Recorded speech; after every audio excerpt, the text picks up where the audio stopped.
Hello guys, in this video, I'm going to show you how to contact Shopify support. So to do this is pretty simple.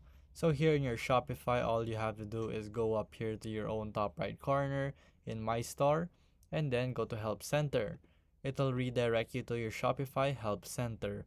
From here, just locate any type of problem you're encountering. So let's say your account right here. So here you want to um, try to get into your account using your organization users. Here's gonna be the solution for this organization permissions and many much more. So you can look for it right here and try to solve it. So if there's not, there's gonna be live chat here. You can ask the assistant for anything, and you can also ask a live representative. So there you go guys. If this video was helpful, please hit the like button and don't forget to subscribe.